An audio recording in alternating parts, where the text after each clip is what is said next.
So, imagine this, November 10th, 1975. A steel behemoth, 13,000 tons of ship is battling a monster storm on Lake Superior. And then, it's just gone. No SOS, no Mayday call, nothing, just silence. We're going to dive into the story of that ship and the mystery it left behind that still haunts us today. We are holding our own. Think about that. Those are the very last words ever heard from the 29 men aboard the SS Edmund Fitzgerald.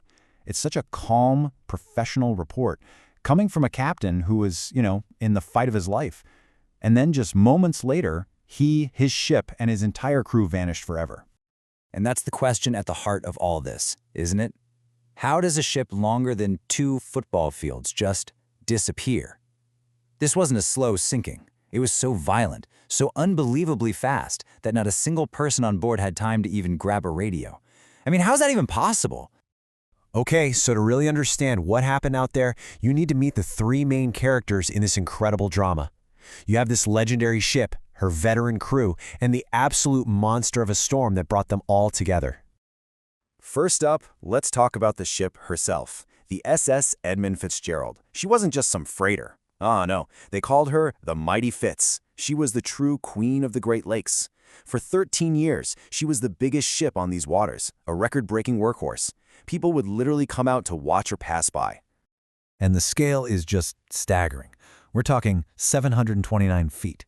To put that into perspective, picture 2 football fields laid end to end, and you'd still have room to spare. This thing wasn't just a boat. It was a giant, a modern marvel. And on that giant were 29 souls. Now, these guys weren't rookies. They were seasoned sailors who knew the Great Lakes and their moods inside and out. Their leader was Captain Ernest McSorley, a quiet, respected guy with 40 years of experience. And the truly heartbreaking part, this was supposed to be his last trip before retiring. Which brings us to the villain of our story. Sailors have this name for the storms that brew on the Great Lakes in late fall. They call it the Witch of November. And it's basically a freshwater hurricane. It's a cyclone that's born when frigid Arctic air just smashes into warm Gulf air, and it can create winds and waves that can swallow ships whole. And on November 10th, the Fitzgerald was sailing right into the heart of one. All right, so now we're going to walk through the ship's final hours. And what you'll see is this rapid, terrifying descent from what seemed like a manageable problem into an absolutely desperate fight for survival. Just look at how quickly everything fell apart here.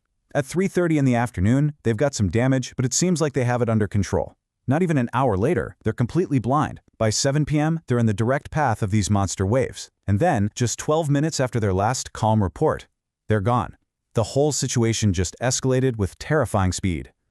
This is Captain McSorley's first damage report to another ship, the Arthur M. Anderson, which was trailing behind them. Listen to that professionalism, but you can also hear the gravity underneath it all. A list means you're taking on water, which is serious. But that last part, will you stay by me? Wow, that's a master of the lakes admitting he's in deep trouble. And this is what sailors on the Great Lakes fear most. They call it the 3 sisters. The captain on the Anderson actually saw this happen. He saw this exact sequence of 3 massive rogue waves heading straight for the Fitzgerald. It's not a slow sinking. It's a sudden, violent takedown in 3 devastating steps. So the ship was gone, but the questions, well, they were just getting started. So what really happened? The investigation boiled down to 3 competing theories, and each one has its own evidence, its own story. When they finally found her, the wreckage itself told a story of just unimaginable violence.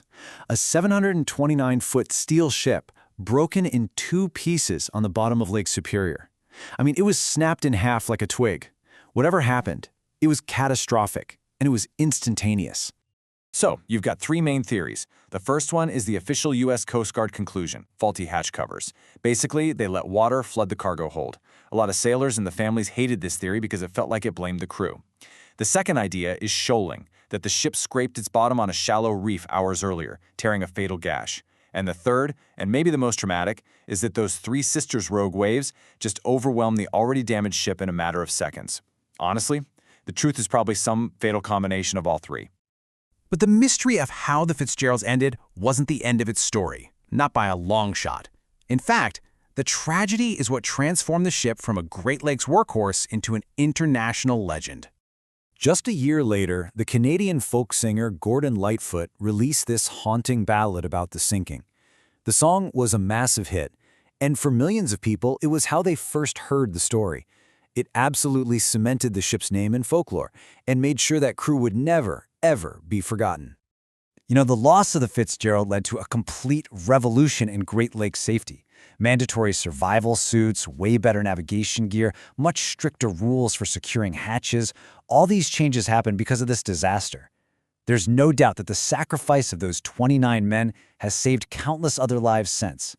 Today, the wreck of the Edmund Fitzgerald rests in the dark, cold waters of Lake Superior. It is now a designated gravesite protected by the Canadian government. None of the 29 crewmen were ever recovered. They remain with their ship, their final resting place.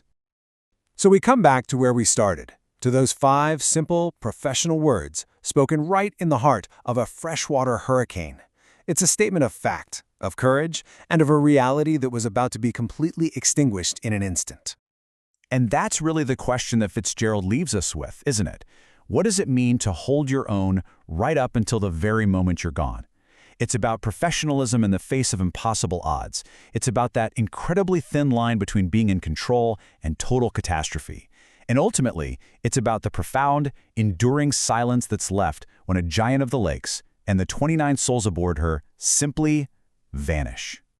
And so, another chapter closes. For more journeys into history's forgotten files, please like and subscribe. Your next story awaits.